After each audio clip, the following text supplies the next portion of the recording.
નમસ્તે મિત્રો, વિડીયોમાં ફરી તમારું સ્વાગત છે મિત્રો। રાજકોટ, જુનાગઢ, અમરેલી, ત્યાર પછી વાત કરીએ ઉના, સુરત, આ બધા વિસ્તારમાં ધોધમાર વરસાદ પડ્યો છે। 12 થી 13 ઇંચ વરસાદ પડ્યો છે। આવા સમાચાર આપણે 3-4 દિવસ પહેલા આપતા હતા અને વાવાઝોડું ત્યાં આવવાનું છે એ રીતના સમાચાર આપતા હતા, પણ આ વાવાઝોડું ક્યાંય ગયું અને શું થયું? વાવાઝોડાનું બહુ મોટી આગાહી આવતી હતી, તો ભાઈ આ ગયું ક્યાં, એના વિશે આપણે આગળ વાત કરશું। સૌથી પહેલા એક વિડીયો સામે આવ્યો છે, એના વિશે વાત કરી લઈએ। લોકો વાવાઝોડામાં ખૂબ જ ગભરાણા છે, ત્યારે જે આ ઘટના બની છે એ આપણા ગુજરાતની નથી। વાત તમને કરી દઉં, ભયાનક અતિ ભારે વાવાઝોડા સાથે જે વરસાદ આવવાનો હતો એ આપણે નથી આવ્યો અને ભારતના બીજા સ્થાન ઉપર આવ્યો છે, ત્યારે લોકો ત્યાં ખૂબ જ ગભરાણા છે। માછલીનો પણ વરસાદ થયો છે અને એની સાથે વાવાઝોડા સાથે પવન ધોધમાર હતો, એટલા માટે જે પવનના જે સુસવાટા હતા અને જે લોકો હતા એ ગાડીમાં જઈ રહ્યા હતા એને પણ ઘણું બધું નુકસાન થયું છે, ઘણું બધું વાગ્યું છે। અને એ વાવાઝોડું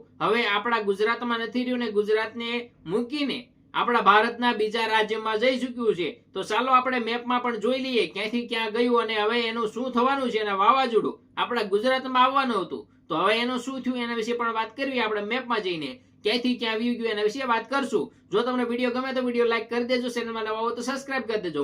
તો જો મિત્રો, આ વાવાઝોડું આપણા ગુજરાતના અમુક વિસ્તારમાં આવવાનું હતું, જેમાં ખાસ કરીને સુરત, ઉના અને આજુબાજુના વિસ્તાર છે એ વિસ્તારમાં વાવાઝોડું આવવાનું હતું, પરંતુ હવે તે વાવાઝોડું ત્યાં રહ્યું નથી। પવન સાથે એ ભારતના બીજા રાજ્યોમાં વયું ગયું છે અને જે મોટું રૂપ લેવાનું હતું એ હવે નથી લીધું અને જે છે ફક્ત ને ફક્ત પવન સાથે વરસાદ એ આપણા ભારતના બીજા રાજ્યોમાં જઈને ત્યાં જઈ ચૂક્યું છે અને આપણે ગુજરાતની જે ચિંતા હતી એ હવે હાવ ગઈ છે। તમે મેપમાં જોઈ શકો છો, અહીં સાઈડમાં હું તમને બતાવું છું કે આપણા વાવાઝોડું આવવાનું હતું એ હવે આવવાનું નથી, એ આપણા ભારતના બીજા રાજ્ય તરફ જે છે એ વયું ગયું છે અને પવન સાથે છે, બાકી હવે ક્યાંય રહ્યું નથી।